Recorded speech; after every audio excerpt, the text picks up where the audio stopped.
Friends, तो कैसे हैं आप लोग। हम लोग जा रहे थे राजस्थान और कुछ काम था हमें वहाँ पे, और विंटर वेकेशन का थोड़ा सा ऑफ था तो मस्ती करने के लिए हम वहाँ जा रहे थे। वो मैं अपनी गोरी गोरी शक्ल लेके पहुंच गई हूँ। लवन्य ने किया डिनर। लवन्य, आप कहाँ जा रहे हो। मैं जा रही हूँ राजस्थान। और हम लोग काफ़ी मस्ती कर रहे थे ट्रेन में, और ट्रेन में मस्ती करते करते फिर हम लोग सो गए थे क्योंकि हमारी सीटें बुक थी। और लवन्या भी अपनी मस्ती में जा रही थी, उसे सुलाया बड़ी मुश्किल से। फिर हम लोग पहुंच गए थे सुजानगढ़। वहाँ जाके किया हमने नाश्ता, यहाँ का फेमस है ये। उसके बाद मैं रेडी हो गई थी और फिर निकल गई थी मार्केट के लिए। तो हमें कुछ सामान लेना था और मेरी मम्मी राजस्थान आके साड़ियाँ ना खरीदे, ये तो हो ही नहीं सकता। तो हम लोग शॉप पे गए थे, यहाँ पे कॉटन की साड़ियाँ बहुत अच्छी मिलती हैं। उसके बाद में एक और शॉप पे गए थे, वहाँ पे मम्मी ने कुछ साड़ियाँ ली। आप गेस करना कि कौन सी होगी उनकी फेवरेट। तो यहाँ पे मैं अपनी फ़ोटोज़ वगैरह क्लिक कर रही थी और बताना मैं कैसी लग रही हूँ। उसके बाद हम पहुँच गए थे अपने घर। तो घर का टूर तो मैंने नहीं लिया, बट हम सीधा चले गए थे टेरिस पे और वहाँ पे काफ़ी मस्ती की, फ़ोटोज़ वगैरह क्लिक करी। उसके बाद भाभी बना रही थी डिनर के लिए गाजर का हलवा।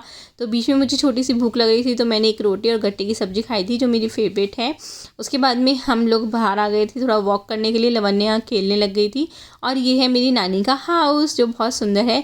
फिर मैं चलाने लग गई थी स्कूटी क्योंकि मेरा बहुत मन कर रहा था। भैया की स्कूटी आई हुई थी तो मैंने सोचा मैं स्कूटी चलाती हूँ और बच्चे शूट करने लग गए थे। फिर हम भाभी के साथ बाहर चले गए थे कुछ खाने के लिए, चटर पटर। भाभी ने नई गाड़ी चलाना सीखा है तो उनको मतलब हम लोगों ने फ़ोर्स किया कि लेके चलो।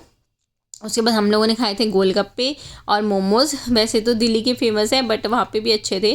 फिर हमने सब कज़न ने मिलके रात को किया था डिनर, बहुत मज़ा आया। और भैया ने हमें खिलाया तंबोलो, उसमें भी बहुत मज़ा आया। उसके बाद हमने सुजानगढ़ को बाय बाय किया और हम पहुँच गए रतनगढ़ क्योंकि वो वहाँ पे है मेरी दादी का घर।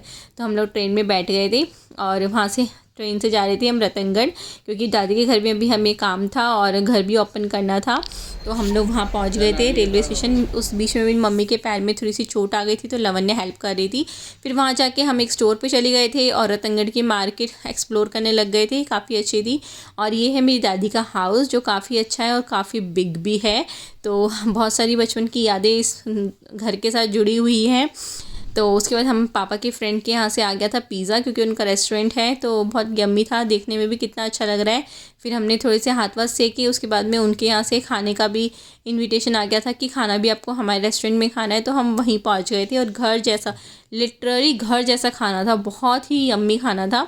उसके बाद में हमने वहाँ पे अंकल से बोल के थोड़ा आग वाग जलवाई और आग वाग हाथ वाथ सेके। अगर आप लोगों को मेरा छोटा सा ये ब्लॉग अच्छा लगा हो तो प्लीज़ सब्सक्राइब करना, लाइक करना और खूब बहुत सारा प्यार देना। तो हमने बहुत सारी मस्ती की और बाय बाय, नेक्स्ट ब्लॉग में मिलते हैं।